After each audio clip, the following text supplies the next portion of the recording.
Because if you know the history of the whole concept of whiteness, if you know the history of the whole concept of the white race, where it came from and for what reason, you know that it was a trick and it's worked brilliantly. See, prior to the mid to late 1600s in the colonies of what would become the United States, there was no such thing as the white race. Those of us of European descent did not refer to ourselves by that term really ever before then. In fact, in the old countries of Europe, we had spent most of our time killing each other. We didn't love each other. We weren't one big happy family.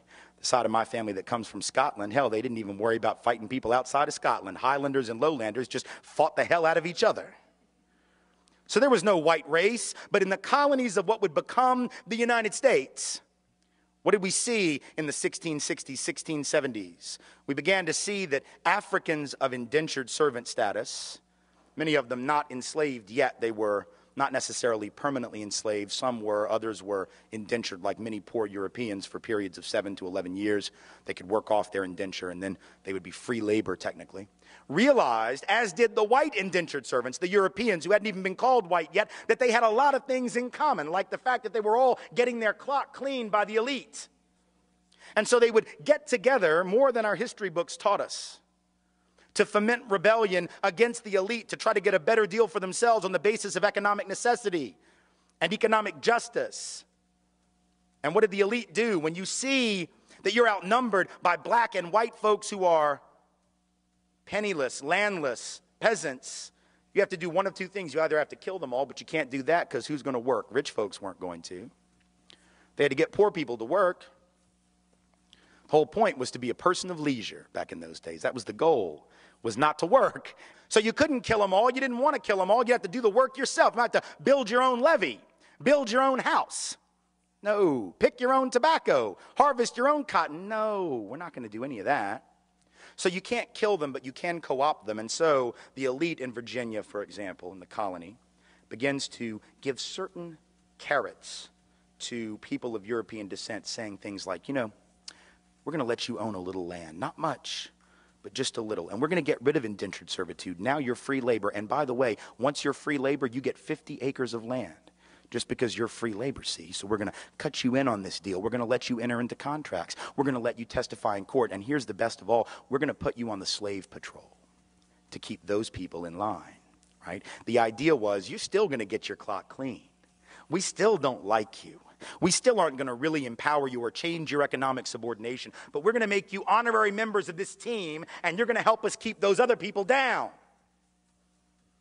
And so they got a little taste of power, and it did effectively divide and conquer those coalitions. Those rebellions began to stop almost instantly.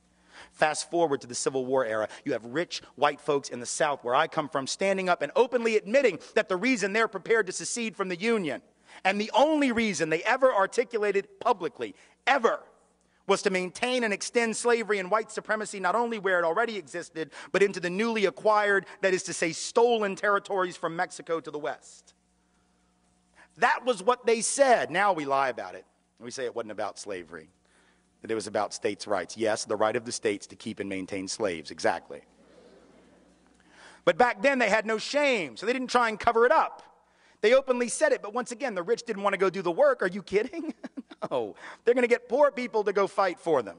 And the poor folks didn't even own slaves. Now think, how do you get poor people who don't even own the shirt on their back, let alone slaves, to go fight to keep your slaves for you? You've got to convince them that their skin is more important than their economic interest. Because think about it, if I am a farmer who has to charge you $1 a day or $2 a week to work on your farm and harvest that tobacco or pick that cotton, but you can get a black person to do it for free because you own them, who's going to get the job? Not me. In other words, slavery actually undermined the wages and the wage base, the economic floor of the typical white working class or low-income person. But they were told, if these people are freed, they're going to take your job. No, fool, they got your job. That's the point.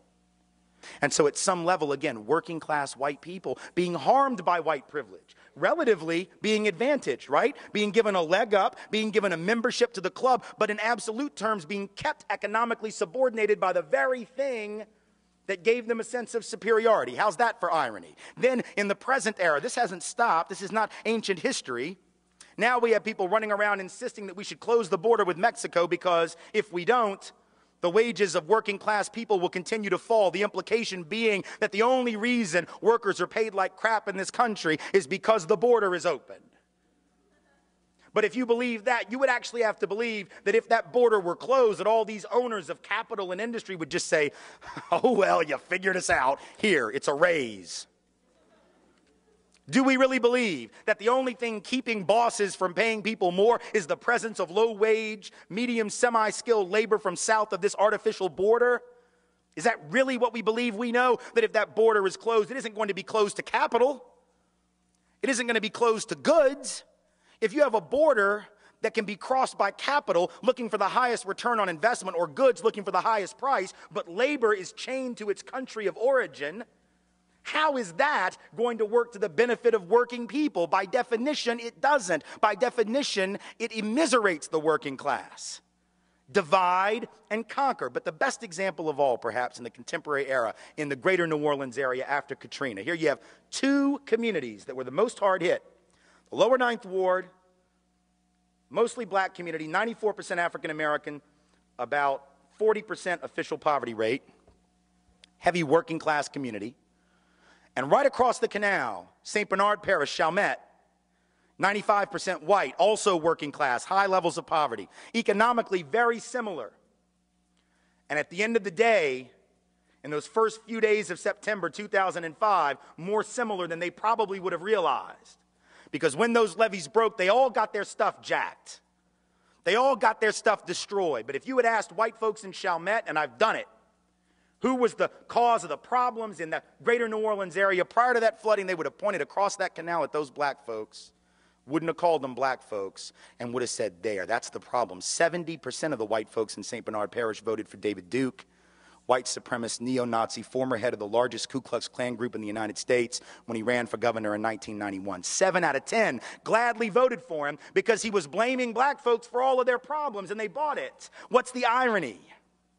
The irony is that while they were blaming black people for their problems, while they were blaming black people for the conditions of the greater New Orleans area in which they lived, nobody was paying attention, least of all they, to the fact that these white elite politicians, either in Baton Rouge or in Washington, whose job it was to secure those levees, to make sure that levee funds were spent in the proper way and that they were spent at all, those mostly white and mostly elite politicians did nothing. At the end of the day, it wasn't just the black folks in the lower Ninth Ward they didn't care about. They really couldn't have given a rat's ass about those poor and working class white folks either. And yet, when the people of Chalmette, people of St. Bernard Parish got back into session, first time they had a city council meeting, parish council meeting after the flooding, the lights aren't even on yet. The water isn't even hooked up. And the first order of business was to pass an ordinance saying that you couldn't rent property in St. Bernard Parish to anyone who wasn't a blood relative. Now, I'll leave it to your imagination as to why you'd want to pass a law. That law had never existed before, but now that it's been emptied out and you don't know who might come back, that's a damn good way to keep black people out, isn't it? Because if you're 95% white to begin with, if you pass an ordinance that says that, that's a great, you can't say no blacks need apply, you can't say no blacks allowed, but that was an ingenious way to get around the law. Now, they got caught, there was a lawsuit threatening, they got rid of the ordinance, but my point in bringing it up is to say, once again, divide and conquer is working. These white folks in Chalmette need to march across that canal and join hands with the black folks who've been sitting there more than willing to work with them for an awful long time and march on Baton Rouge and march on D.C. and march on the Corps of Engineers and recognize their commonality of interest.